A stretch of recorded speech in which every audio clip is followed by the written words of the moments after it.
Fala, meu povo, tudo bem com vocês? Eu sou o professor Davidson Santana e sejam bem-vindos à aula 3 dessa nossa sequência aqui sobre proporcionalidade.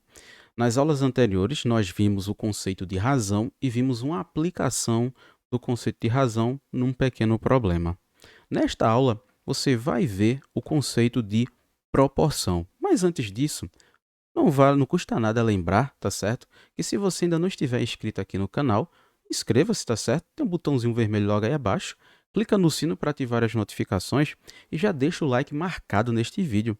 Porque no final desta aula, se essa aula não conseguiu atender as tuas expectativas, é só você desmarcar o like ali. Fechado? Bora ali para a lousa.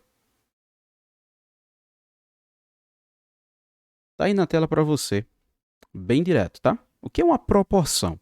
A proporção, ela é uma igualdade entre razões, tá? Ela é uma igualdade entre razões.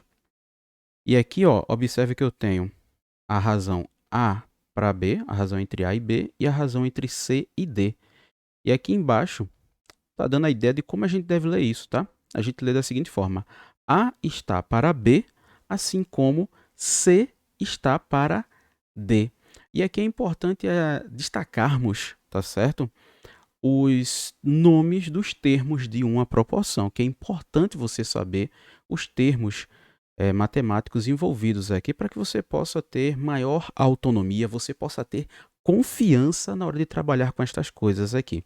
Então, eh, o primeiro termo que aparece aqui, vou usar uma cor um pouco diferente, são esses termos que estão nessa parte aqui de dentro, que são os termos B e C. São chamados de meios, ok? Enquanto que o A e o D são chamados aqui de extremos.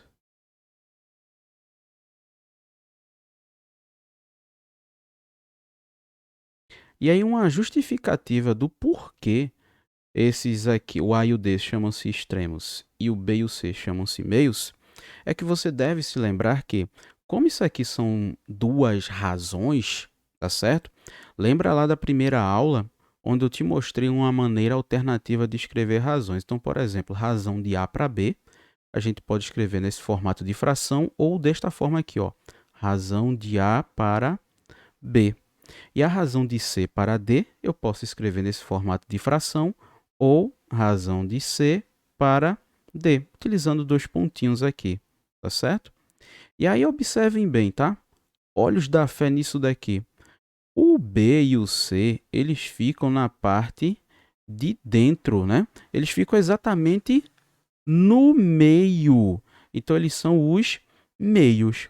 Já A e D, eles aparecem na parte de fora, tá? Na parte mais extrema aqui. Eles aparecem na parte extrema, tá certo? Então, são os extremos. Então, A e D são os extremos. Mas aí você não precisa decorar esses termos, mas apenas compreender, entender, tá? Se você acabar esquecendo aqui quem é quem, utilize essa dedução que eu fiz aqui, ok? E aí, bora para um exemplo, tendo em mente que uma proporção é uma igualdade entre razões. Será que essas duas razões elas formam uma proporção? Eu tenho aqui 25 para 75, tá? Razão entre 25 e 75. E eu tenho aqui a razão do 4 para 12. Como é que a gente faz para saber se duas razões formam uma proporção? Simples. Como são frações, a gente simplifica aqui, tá? Deixa escrita na forma irredutível. Então, por exemplo, 25 e 75, ambos são divisíveis por 25. 25 dividido para 25 dá 1, e 75 dividido para 25 dá 3. Então, a razão 25 para 75 é a mesma que 1 para 3, tá? E aqui você já tem uma pequena interpretação, antes de fazer a razão 4 para 12, é que o 75 ele é 3 vezes o valor do 25. beleza? Dá uma conferida nisso daí. Bora aqui simplificar a razão 4 para 12. Eu posso simplificar tudo aqui por 4. Dividir tudo por 4. 4 dividido para 4 dá 1. 12 dividido para 4 dá 3. Observe, as duas razões apresentaram o mesmo valor, ou seja, 1 para 3. Logo, a gente pode afirmar que 25 está para 75, assim como 4 está para 12. Ou seja, estas razões formam uma proporção.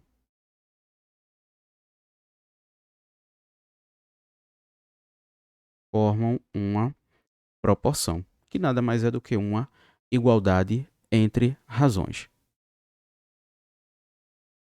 Espero que tenha ficado claro o conceito e a definição do que vem a ser uma proporção, que é uma igualdade entre razões. Tá certo? Conto contigo no próximo vídeo. Valeu!